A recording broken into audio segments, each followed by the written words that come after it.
Can Sam Chan over at Zondervan explain why science hasn't disproven Christianity? Or is he just going to show us how desperate the religious are, trying to force their beliefs into the real world, riding on the coattails of scientific inquiry? Only one of these things is going to happen, and it isn't the first one.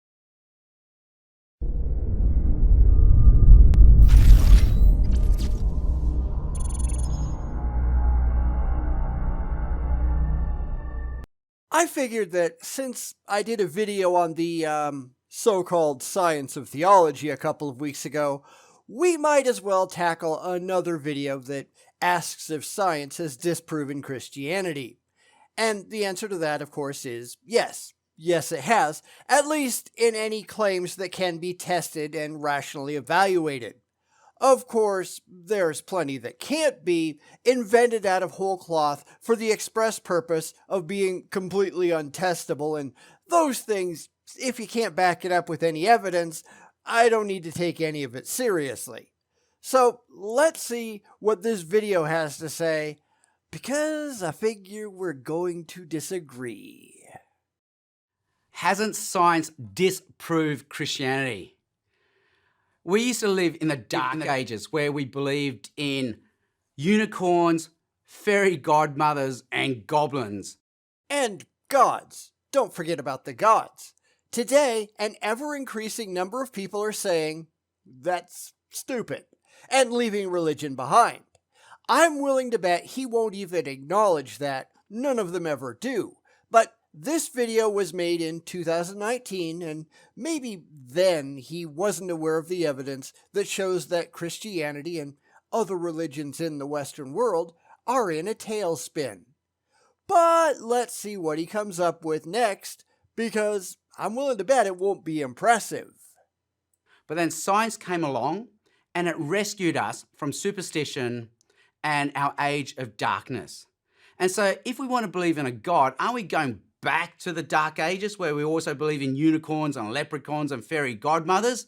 In a lot of ways, yes. Because people who believe in gods are also very likely to believe in ghosts and demons and all manner of other unsupportable nonsense as part of their religious pantheons. Woo is very, very closely associated with religious belief. In fact, in 1978, Robert Wuthnow concluded in a study on ESP acceptance that none of the usual background variables typically associated with other kinds of beliefs or attitudes shows any relationship with beliefs about ESP. The only characteristics we have been able to examine that seems to be consistently associated with ESP in the Bay Area, where the survey was conducted, that has to do with religion. If you're gullible enough to fall for gods, you're gullible enough to fall for anything. And a couple of weeks ago, I posted a link to a Pew Research study where they were talking about atheism and beliefs and other woo crap. And the study showed that the religious are far more likely to believe in this garbage, and atheists just aren't. This was the video about the Jewish rabbi, if you want to go back and look. I'm sorry, but this is just not defensible. But they don't really care, do they? Because they just want to believe. Hasn't science disproved Christianity? And science has given us so many good things, from microwave ovens to mobile phones. So you can't have it both ways. If you want to enjoy the microwave oven, you can't also believe in God at the same time. He might actually believe crap like that. I've run into a lot of theists who do. It's stupid, but this is religion that we're talking about. The sad fact is, the religious tend to have a very hard time thinking about things rationally. Now, there are exceptions, of course, but when it comes to their religious beliefs, most theists are off in la-la land, where reality doesn't impinge on their emotional safe space, up until the point where they get to something that they have to think about it realistically. That's why they compartmentalize so heavily. But he's supposed to be proving that science hasn't disproven Christianity, so I want to give him a chance to get to that. So I'm going to just shut up now. unless he says something really, really, really stupid. At which point in time, yeah, all bets are off. Well, to answer this, I say this: I am of the science. And it's amazing how many scientists also believe in a supernatural personal God. Not a lot, though. Remember, the National Academy of Sciences is 93% unbelievers. The very few that do claim to believe, they tend to be in the soft sciences and not fundamentalists or evangelical in nature. Most of them are nominally Christian, if that. Scientists are overwhelmingly non religious, which is surprising in a country that still purports to be mostly Christian, even though that's decreasing every single year. Sooner rather than later, the gap between atheists in science and atheists in the general population is going to close. And if you notice, there was a recent survey out there that said by 2070, in the best case scenario, Christians are going to be down to about 34% of the population, and non believers are going to be at about 52%. So that's something to look forward to, isn't it? I wonder what these people are going to say then. They're probably just going to play make believe as usual and claim it's not real. So there's nothing incompatible about science and believing in God. Yes, there is. Science is all about evidence, and there is absolutely no evidence for any God. Those scientists who are believers can section off that part of their brain to keep it safe from all of the scary facts, something, as I said before, called compartmentalization. But usually that's only a temporary solution. Over time, all of these inconvenient facts are going to stack up until either the science needs to go or the faith does. They need to figure out how to maintain some kind of belief, or they need to admit that their beliefs make absolutely no sense whatsoever in light of the existing evidence. Or they just go insane. And there are an unfortunate number that wind up completely out of their minds. Kinda sad, right? It's actually the way we understand science that's the problem. There are many things we believe and we know to be true that don't come to us from science. We all believe that it's good to give to those who are less fortunate than us. Which isn't something that science addresses at all. Of course, biology can weigh in because being generally altruistic and giving is an evolutionary adaptation necessary for a social species like humans, and we can look at cultural anthropology, for instance, to find out how our social needs developed into general purpose societal views that made things better for its members. Of course, he won't do that because he doesn't care. He's just chasing that religious high, and to do that, he has to rationalize his way back to his blind faith, because without it, he won't know what the hell to do with himself. Now, you remember what I said earlier about science taking out everything that is amenable to rational evaluation. How much do you want to bet that he's not going to talk about any of that from here on out? Let's see. We all believe that it's wrong for us to discriminate against marginalized people groups. You haven't talked to a lot of religious people then, have you? Keep in mind that slavery across the board was advocated for by Christians based on their beliefs and the Bible. Amazing how these people don't even know the thing that he claims all people somehow know. This is all too common, though, because the religious never really consider people who don't agree with them to be part of the right religion. That's why you've got 42,000 distinct sects of Christianity out there, and a lot of them don't much like the others. So here's one claim that we can demonstrate is objectively untrue, and we don't even need science for that. We just need history, and the religious are failing as usual. We all believe it's wrong for a powerful person to commit violence upon a weaker person. He doesn't really know a whole lot about history, does he? Apparently, the divine right of kings never existed now, because that's exactly what they did. They got to abuse anybody that they wanted to, and they got to proclaim that God was on their side and gave them the right to do it.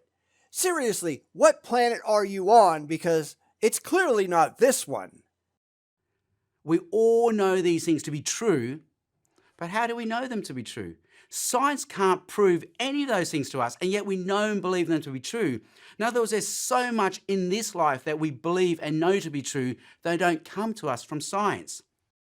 See, this is where you're going completely wrong. We don't know that any of those things are true.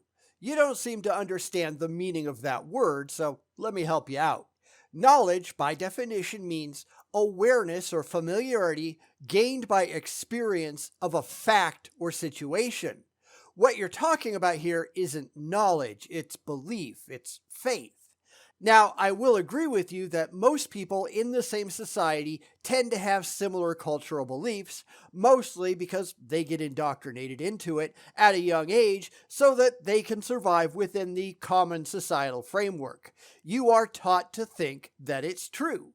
That doesn't actually mean that it's true, much less approaching the level of what you're considering knowledge. Knowledge isn't what you think it is. Knowledge is what you can prove. I know that's not going to make you happy, but your happiness doesn't matter either. You might want to figure that out. It's the same with Jesus and faith and spirituality. They can be true even though they don't come to us from science. Can be true. Now, how do you figure out if they are, in fact, true? Now, I'm sure you'll just assume that's true because that's what you want to be true, but that doesn't make it true. Therefore, we have to go back to the dictionary. Truth is that which is true or in accordance with fact or reality, meaning your fifis don't matter. You can't just declare that something is true. You have to actually demonstrate it, and you have to have evidence, not wishful thinking. All the things that you just mentioned, you haven't provided any evidence for any of it. No theist in the history of reality ever has. Just because you like it, that doesn't make it true. You might want to get to work on that because I don't think you're going to get anywhere close to demonstrable truth, given your piss poor track record, but of course, you're welcome to try. For example, when I come home and my wife says, "I love you," what do I do with that? Do I say to her, "Prove it. Give me a scientific, repeatable, observable experiment that proves that you love me"?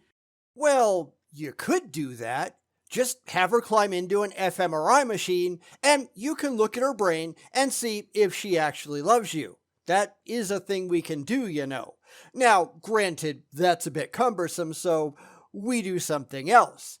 We look at the evidence. How does she treat you? What does she do for you? Does she behave in a manner that you could reasonably interpret as love? Now, of course, that's often subjective, as we can see when we consider battered wives who get the crap beaten out of them on a regular basis and still say, "But he loves me." But you can still do the work and make the observations and interpret it as rationally as you possibly can. Now, how do we do that with a God? You know, that thing you can't prove exists and you can't directly observe to see, well, anything. Get back to us with that because now you're just running on pure fifis and faith, and that's just stupid.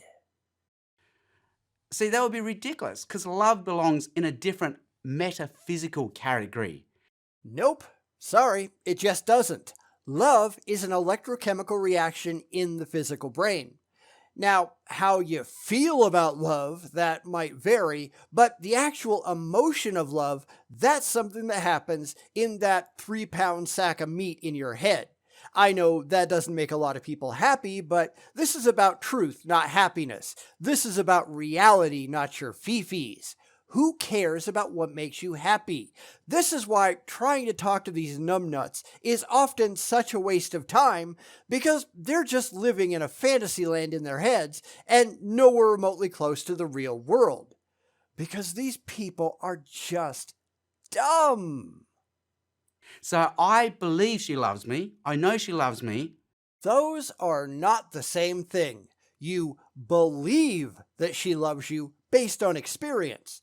You can't know that she loves you for sure without seeing the experimental test data. Now, you don't have to do that because whether she actually loves you or not is often irrelevant, so long as she treats you in a way that you can deal with the actual emotion that's going on inside of her head. That doesn't really mean a thing. Yes, I know that'll make a lot of people sad, but who cares? Tons of people live together their entire lives without ever actually loving each other. They're just good to each other, and often that's good enough. But it's based on trust and testimony and personal experience.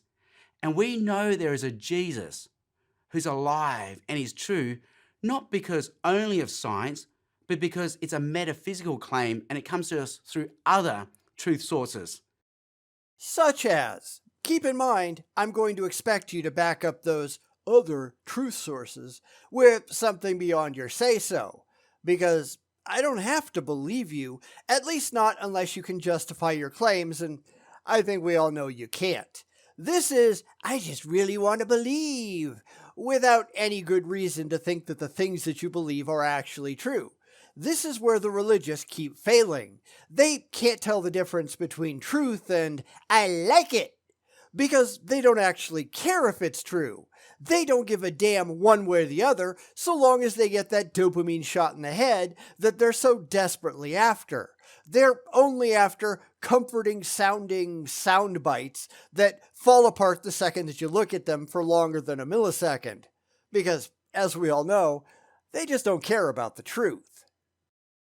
Like trust and testimony and personal experience. I guess that's what was coming, which is why I cut it the way that I did. These things have to be addressed separately. Trust? Okay, based on what? Because that's a really good question that they have no coherent answer for. Where is this trust coming from, and how is it validated? If a used car salesman says, "Trust me," do you trust him? Not if you have two brain cells to rub together. Why would you trust any of it? Because you want it to be true? Well, that's just dumb. It's like all those ads you see about take a pill a day and you'll just lose 100 pounds in a month. Yeah, sure you will. Oh, and you notice they never say verified by doctors. It's all verified by experts. Yeah, experts in what? Marketing? You'd have to be an idiot to trust that. But lots of people do because there's a lot of idiots out there. Next, he has testimony. Well, says who? This is another way that con men take advantage of the terminally gullible. Just because somebody tells you a story, that doesn't make that story true. And personal experience? What personal experiences have you actually demonstrably had? Not what interpretations have you attached to your experiences, but what can you prove actually took place? Because I have heard so many personal experience stories where something happens, they just leap to the conclusion that God done it because that's what makes them happy, and that's as far as they go. Can you prove that God did anything? Of course not, because they don't care about that. They just like the idea of God, and they couldn't care less about the reality of God. Because these people are just stupid, aren't they? And also to say, hey, there can't be a God because science explains everything is a bit like me going, hey, psst, I worked out something. Bananas come from banana trees, so there can't be a God. But that's dumb. Of course, nobody actually says what he's claiming we do because he doesn't actually talk to any atheists. Most of these people never do. This is far too common, but we all know that it happens. I am personally unaware of anybody who says there can't be a God. Tons of us say there's no evidence that there's a God or something similar, but I have never, ever, ever seen any atheist anywhere who has said no gods can possibly exist, period, because science. That's dumb. Unfortunately, this is the kind of thing that we expect from the religious because we understand how they tend to operate. They are not talking to us. They are out there talking to other theists who are just as ignorant as they are, so that they can just make things up based on how they believe we are or how they'd like to think that we are, rather than just talking to us first to find out how we actually are. Because we all know they just don't care. You'll be going, whoa, I don't get that at all. That is a category mistake. That is a logical non sequitur. Because that's how that's said. Now, I'm willing to bet if we asked him what any of those words mean, he wouldn't have a clue. They're just things that he heard other people talking about, and he's just trying to pepper it into his video, so he looks like he has some clue what he's talking about. He doesn't, but I think even the religious understand that they have to play make-believe and feign credibility, which is pretty much why they operate the way they do. Just because bananas come from banana trees doesn't mean there is no God. Well, that's exactly the same as saying, hey, I know the origins of the universe. I know the origins of life. Therefore, there is no God. No, that is a category mistake. No, it's a straw man. Get your fallacies right. Besides, it's not even a category mistake. That would be saying, for example, the number 2 is blue. 2 isn't a physical object, therefore it cannot have a characteristic restricted to physical objects. In this case, and I'm only going on what he said, no matter how absurd it is, but if we actually knew where the universe came from or how life began, then it would certainly disprove a God if its definition included elements that were disproven by science. If God supposedly created the universe, and we find out that the universe came about through only naturalistic means, then that God, which is defined as the creator of the universe, could not exist. A different formulation of that God might, but that specific God absolutely couldn't. I mean, seriously, have you ever looked this stuff up online? Clearly, you don't have the slightest clue what the hell you're talking about. Because we can have multiple causations. That's what John Lennox says. We can have a supernatural personal agency and a physical causation story at the same time. No, you really can't. The Bible says God spoke and the universe appeared. Everything was just magicked into existence. If that's what God is supposed to be, then if we find that the universe came about through entirely naturalistic means, and that's what it certainly looks like, then the God described in the Bible can't be real. What he's talking about here is rationalizing. He's inventing things to harmonize his story with what we see in reality, instead of just acknowledging the reality as the real answer. It doesn't matter what you want to be true. It only matters what is actually true. The evidence tells you what's really going on, and if your story is out of sync with the evidence, then guess what? Your story is wrong. And so John Lennox uses the example of a cake, a birthday cake that his aunt has baked him.